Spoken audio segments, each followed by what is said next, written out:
Hello and welcome to the latest Racing News 365.com Formula One podcast episode. My name is Balve Baines, and by my side, as always, are Asian correspondent Michael Butterworth and editorial director Dieter Rencken. Michael, I don't know about you, but my life has lacked meaning this week with no races happening over the weekend. Yeah, we're at the beginning of that lull, aren't we? The unexpected early season hiatus, 4 weeks between Melbourne and Baku. But I'm sure the engineers and the designers and the mechanics are working flat out back at the factories to try and get their inventory of parts up for Baku and to try to bring as many updates to Baku as possible. We know McLaren have been talking about their updates, and I'm sure that several other teams are going to want to have new bits on the car the next time we go racing in Azerbaijan. Yeah, I'm looking forward to it. Dieter, how are you? I know you've had a busy week. Yeah, it's been busy. I mean, motorsport is effectively, our website, Racing News 365, the 365 actually stands for non-stop action. And there's always something going on in Formula One, so we may not be trackside or we may not be traveling, but ultimately there's always something bubbling under. So, it's been a quiet period from a sporting perspective, but believe me, politically, financially, commercially, it's been all go anyway. So really makes no difference. Above all, I think the big thing is that we need to look at this particular break almost as an additional break during the season. And I think there could be a lesson in it for Formula One when it comes to the so-called winter break. We do have a summer break in July, August. They're now talking about another break in winter, and I think this is a bit of a foretaste of that. Yeah, no, there's because of the Chinese, obviously, Grand Prix as well. That's been cancelled, so we do have this big break. Lots to talk about, like Dieter said. So let's get cracking and let's get this party started. Michael, we've heard the Ferrari team principal is a little bit unhappy with the Red Bull budget penalty. Yeah, so this is the news that Fred Vasseur a few days ago said that he thought Red Bull's penalty for breaching the cost cap was too light. So this, of course, is the $7 million and the 10% reduction in their allotted wind tunnel testing time. Vasseur said that if you consider that we can improve the car's performance by about 1 second over the season in terms of aerodynamics, and then the penalty is 1/10 of this, then he said, this is equivalent to a loss of 0.1 seconds. And I remember Christian Horner, ever since the penalty was announced, has perhaps predictably called the penalty draconian and said how badly they're going to be affected by all this. It's not really a very convincing argument when you see how much further ahead Red Bull are than everybody else this year. It's likely that the penalty wouldn't have affected the 2023 car because they probably would have already designed that when the penalty was given. Maybe will it affect the 24 car and the 25 car? Maybe. But I mean, if you assume that Red Bull are the class of the field this year, and then we're going to another couple of seasons after this where we're not expected to see any major regulation changes, you have to assume that Red Bull would be among the favourites for 24 and 25 as well. And in terms of the $7 million, well, that doesn't come out of the budget cap, and a company like Red Bull, that's a drop in the ocean for them. So, it's not really very damaging. So I think I'm inclined to agree, or I certainly sympathise with Fred Vasseur's point. And I think when you have a punishment like this, it needs to act as a punishment for the team that has committed the crime and a deterrent so that the team and every other team don't do this again in future. And if F1's lawmakers are serious about ensuring that teams stick to the budget cap, instead of issuing financial penalties, which the big teams can suck up very, very easily, maybe they want to think about points deductions, because that's where it's potentially really going to hurt these teams, rather than a financial penalty that's a drop in the ocean for one of the larger outfits. I must confess that I do hear Michael, but equally, I think that there are three sides to every story in Formula One, and there's his side, the other side, and then in the middle there's the truth. And I think that somewhere along the line there is an element of truth on both sides. I do believe that the penalty was fairly stringent. The mere fact that Red Bull were able to develop their 2023 car the way they have, I think bears testimony to, above all, the skill of Adrian Newey, arguably the best race car designer that Formula One has ever had. And so I think that he was able to overcome some of the restrictions. Equally, I do agree with Michael that any financial penalty should actually come out of the budget cap, if not the full amount, certainly the overspend amount, because you have overspent, therefore take it out of the current cap. That I agree with. But equally, when it comes to figures of, 0.1 of a second, whatever, I think these are very, very vague. Ultimately, we talk about a second per year in terms of development. Well, I've seen a lot more than that in some instances and a lot less in other instances. And we shouldn't forget that this particular formula that we currently have is still very immature. It only came in last year. So the teams are still getting to know and understand the cars. And therefore, you start making bigger steps. As the regulations mature, the car designs mature under the regulations, so I think it'll be more difficult. So you literally have a lot of low-hanging fruit in the early stages. Later on, it will become a lot more difficult. The big thing is that no penalty is ever going to suit anybody. We see it in civilian courts where somebody's been wronged financially and whatever else, and they're complaining that the judge didn't give them enough leeway. Others are saying he was too stringent. You're always going to have this depending on which side of the fence you're on. So yeah, there is some merit in incorporating the overspend certainly in the budget cap, deducting it from the current budget cap. But equally, I think that the FIA had a very, very difficult situation. It was the first year under the budget cap. It was a bit vague at the time. And they didn't know exactly how to mark everything down, etc. I think that as we move forward, first of all, there's going to be a lot less, if any, overspend because people have now seen the effect of it. And number two, although 7 million is a drop in the ocean, believe me, it really stung the Red Bull reputation. And I think that's the biggest hit that they took. You mentioned change there, detail. We're hearing news of F1 Sprint weekend. The format's going to change there as well. Yes, Balve. This is, again, it takes me back to 2010, 2011, when Peter Sauber had been out of Formula One effectively, although he was still with the Sauber team. It had been bought 75% by BMW. Their management had taken over the sort of day-to-day running, and he was effectively then an ambassadorial role. Then BMW decided to withdraw from Formula One, and he then bought the team back. And I did an interview with him in Monaco shortly after he bought the team back, and he'd really been out of Formula One for about 3 or 4 years. And I said to him, Peter, tell me what has changed in the period that you've been away. And he said, before I answer that question, I will tell you what hasn't changed.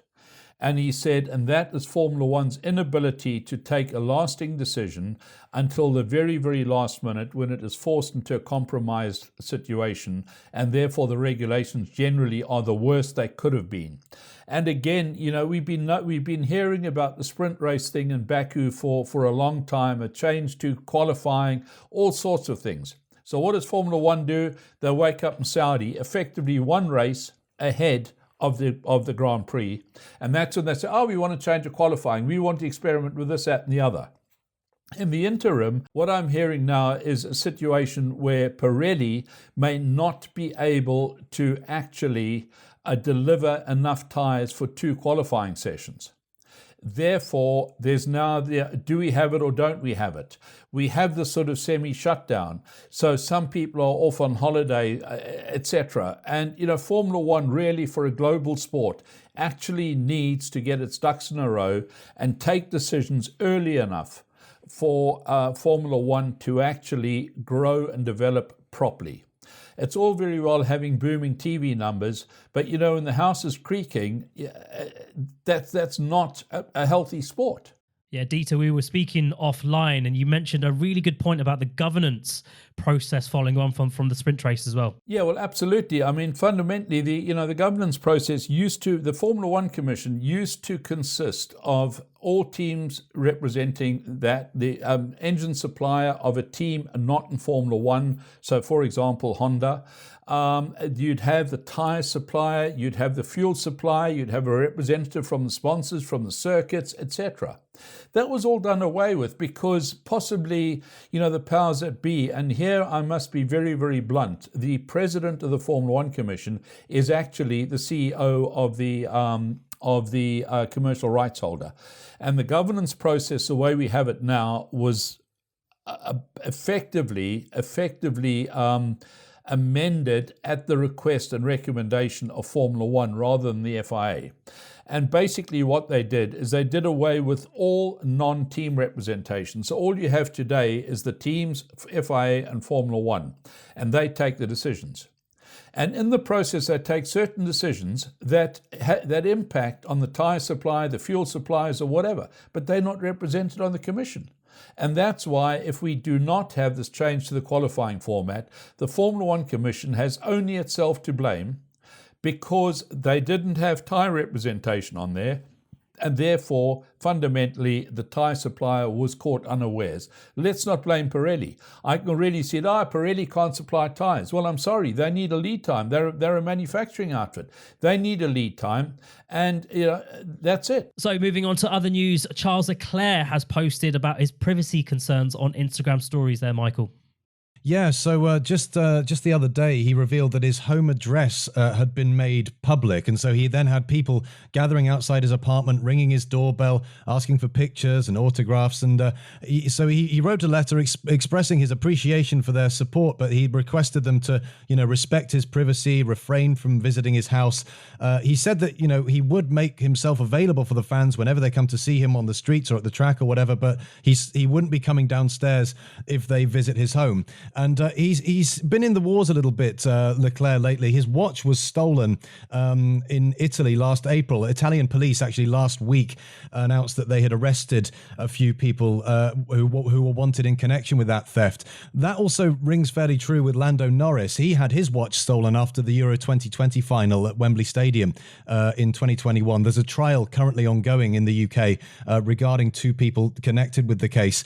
This sort of highlights the need for a bit of church and state separation here. We obviously in the last few years have seen huge increased fan interest in Formula One. Obviously, Netflix Drive to Survive is helping with that sort of popularity as well. But the drivers, they need to have their privacy as well. And I'd be quite intrigued to know how his address became public knowledge. Is this people following him home and then leaking where he lives? And then, or you get all these people, maybe undesirable people hanging around his house, knowing where he lives. If you draw a parallel with football in England, in the northwest of England, especially in the last few years, we've seen a spate of footballers being their homes being broken into, and a lot of the time these gangs, it's quite an organized sort of.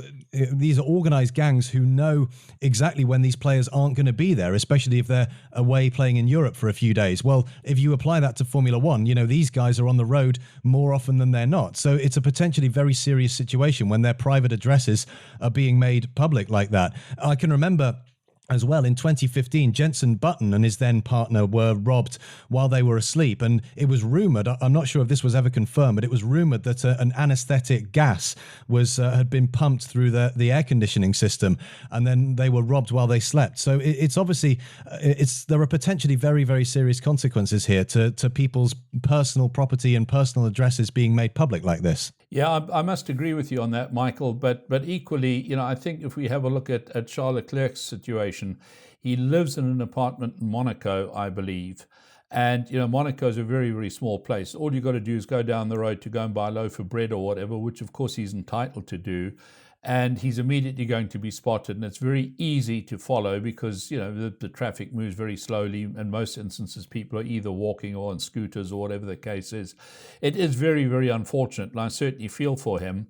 Unfortunately, I think, as you say, this is part of the F1 boom, where suddenly everybody who's got a Netflix account believes they own the sport, they own the drivers, they own the teams, they own the sponsors.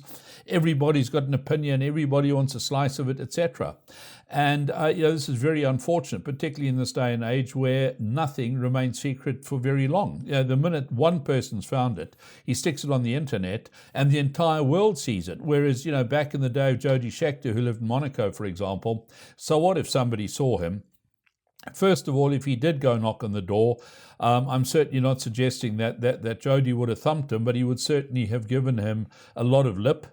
And that would have been it. There was no internet for the guy to say, oh, I know where Jody Scheckter lives and this is what, this is his address, etc. This is an unfortunate part of modern living, and it is extremely concerning and perturbing. And when, I saw Charles's note, and I thought it was very, very well written, where he said, if you ask me politely in the street, yes, I'll sign, but don't come to my house. And I fully agree with that, absolutely and totally. And, we see it a lot more in the paddock nowadays. The paddock used to be a sanctuary for the drivers. Yes, when they walk from the car to the paddock gate, etc., airports and whatever, they were obviously approached, but the paddock used to be an area where they were just not harassed. People respected that this is a working area. We saw last year in Mexico where Liberty Media had opened the paddock to all and sundry. I mean, effectively, if you had $5,000 or whatever it was, you were in the paddock. I mean, it was mayhem. And the drivers rightfully complained that, they couldn't even walk from the garage to the hospitality unit without being accosted and, all sorts of things stuck in front of their faces and sign here, sign there. And when they said, no, I'm in a hurry, they got abuse. And, there's got to be some reasonable convention where, yes, I fully understand. I'm a fan first and foremost, which is why I do what I do. I also collect autographs and whatever, but this has to be done respectfully. And I don't believe that the modern generation, the Netflix generation, is really doing it respectably. I think that's the main thing as well. That respect is not there, Dieter. So I appreciate to both of you for sharing your views. No races for a few weeks, obviously. So Baku will be the next race on the 30th of April. We'll be back next week with all the latest updates from the world of Formula One. We'll see you then.